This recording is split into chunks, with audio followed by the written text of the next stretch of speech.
I've probably been to more college, well, maybe I haven't been, I think that I've coached in more college games than any of you. I've never seen anything like this. When you go 8 for 22 from the foul line, and you win a game. And it's really a great testimony to our kids that we did everything we could to play, some inefficient basketball. At the end, when we really needed to suck it up and get work done at the end, we got it done. I'm hoping that it's a huge benchmark for our team as we go forward. It's the exact opposite of what happened at Ohio State. And it's the exact same thing that happened at Ohio State, happened to UCLA. So it's a great win for us because of that. Fellow was guilty, but it wasn't just the foul shooting. We didn't execute. We just really have to get better, and I have to coach them better, and they have to play better. But we'll take the W every day because we did earn it in the long run. We did earn it the way we played. Great atmosphere. Saturday afternoon, CBS, 12 noon game. Get a W. It doesn't get much better than that. Mike? Coach, what did you think of Xavier Simpson's play today? He was really solid. He did a great job. Once he settled in, you know, Holiday's so quick that when he got us, he got everybody at the beginning. And then as the game went on, he got to really feeling better. He did a great job, and his steals were huge. He had a little running hook, right, which was, they had a few lucky shots too. But they had a running hook, and then his steal was obviously big to give us a chance. He said he knew that shot was going in. Did you know the shot was going in? Well, we do work on that. Believe it or not, there's guards who are going to get in there, and you just can't. He and Eli and Geronimo, you can't shoot it over some of these guys at this level. You got to shoot it around them. You got to get way up in here. You just can't go and drop it in over them. And we actually work on these rolling hooks for our guards because it's the only weapon you have. The way modern defense is played, sometimes when they switch late, and you got a big guy walling up. Right in front of Chris. You guys went down 46-31. What was your message? What was the time at that? What was the time? 14 I never minutes. thought. I thought we were down 12 or 13. 14 minutes or so. 14 minutes. Pretty early. Wow. What was your message to the team at that point? And could a win like this really be a season changer? Yeah. Lots of time left and 2 by 2. And a little bit of what happened to us the other night. So just hang in there. We just need to make a couple shots, finish some possessions, and get stops. I mean, this game is so fickle to you that you can be playing really well, and in a minute, a couple three-pointers changes everything. And Mo's three-pointers there, it changed everything. He had not played particularly well. Nobody had. Absolutely nobody had at that time. Matt? How do you, at this point, address Charles fixing the free throw shooting? Because it seems like it's kind of in his head. In practice, it's been really good, right? He's just got to get used to being in those situations, and we just got to continue to put him in those situations. I'll watch the video and just see where it is right now. He's been average, maybe a slight below average. He hasn't been poor like that going in. So we'll try and just get him to get some reps. But I want to take a look at the video, take a look at it with the naked eye, and just see what I see. Over here with Ethan. The team had been struggling with free throws all game, and then it's up to freshman Eli Brooks to tie the game. How about that? I don't think, if you guys check, I don't think he made 2 in a row all year long.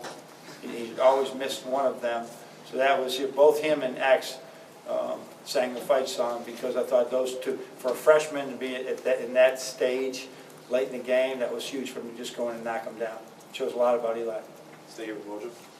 John, with a young team and you're searching for combinations and your point guard, do you like the way the point guards handle the competition and the roles and what Xavier did today? Yeah, they're both, I think, it's been very difficult. They're really good kids. We haven't had fussing by all 3 of them.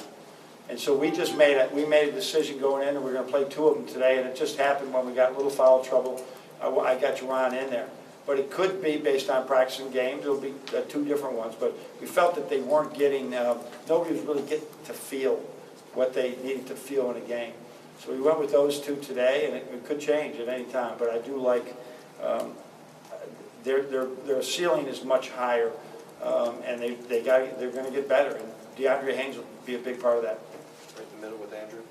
After the fact now, how big was this game given, only one more major conference, non-conference game? I think, I can't probably make that statement yet. I think you got to wait and see the rest of our season goes, but you know, the LSU loss is to the Iowa State road loss, all these things just doing, but I think we needed it, I think our conference needed it, because we're better. If you watch, we got elite coaches in this league, and for us, not that I'm an elite coach, but for us, when you have a young team, your teams are going to get better, and you shouldn't be judged on some November games when you're trying to get people, but be judged more what you're like in January or February. And that's the goal. We're going to learn from this and get better. But our whole league, everybody will get better. And then it seems some frustration from the coaches on shot selection in the first half, maybe I said. Yeah. No, Is that addressed? we're at still halftime? trying to learn.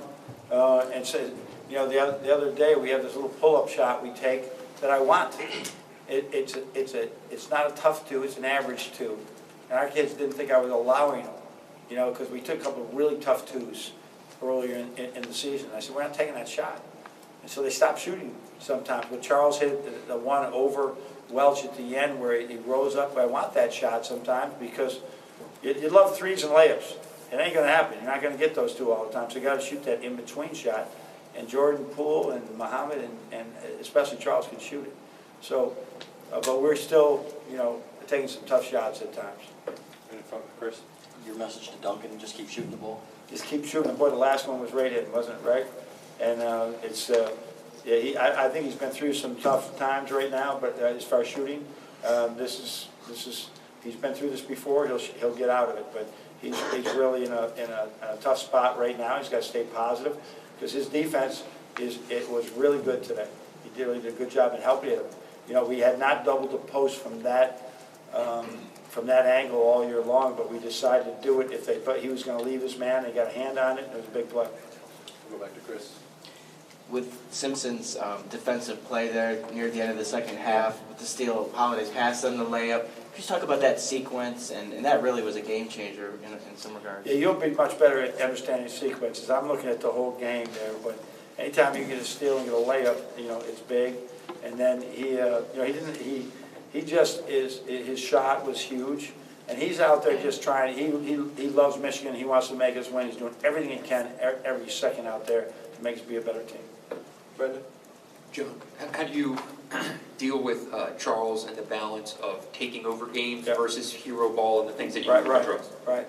I was very honest with him. I said, we got 5 or 6 minutes to go. You've been the MVP for UCLA so far.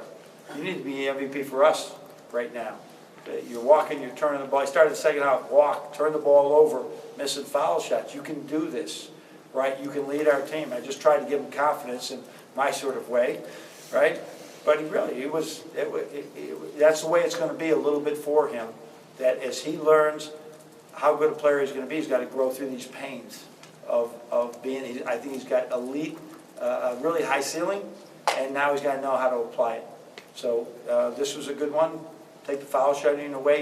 He had a great pass to Mo for a three. He had a great pass on a post-up to Xavier. Those are big plays. He probably would have forced those back in our game with LSU. He probably would have forced those two plays. And to play off of that, you know, the idea of him being a leader, being a guy who can take over a game, while also there are veterans ahead of him, there are captains ahead of him. How does that kind of play out in terms of him taking ownership of the team and stuff? Yeah, he knows we're going to dial that up, and our veterans right now are better than they're playing. I know it. So, but he can't be deferring to anyone. He can't defer. He should fit right in there and just go out. He's been 3 years in college. He's seen all last year. He's seen a great Kentucky team. He knows that he should be learning what winning looks like, whether he's leading us sometimes or whether somebody else is. Josh, you want to close us out? Yeah, you mentioned a few weeks ago that you want to see this team bounce back. You know, now you've seen this week, you know, them losing a big lead and then coming back to, you know, take over from a big deficit. What does that say about your team after the game? I think, like, and I said a couple times, I think the journey of this team you'll all, any of you that happen to be fans or are trying to figure out what Michigan is going to show up, well, don't get used to it. Because our personality, our identity is not there yet. We need the Isaiahs and Jordan Poole and Eli Brooks to look and see what it looks like. all right, John Teskey, Mo now, all these guys are in different roles, and sometimes they're gonna really fulfill that role like they did in the end today, especially in overtime. But there's gonna be other games they're gonna resort back to looking for somebody else, so just hang on. I'm trying to hang on. I gotta continue to coach them up, and I tell them many times, I'm not frustrated at you, I'm frustrated at young teams growing, because it seems like my whole time here, we've had a young team, and we have another one, but we're gonna grow.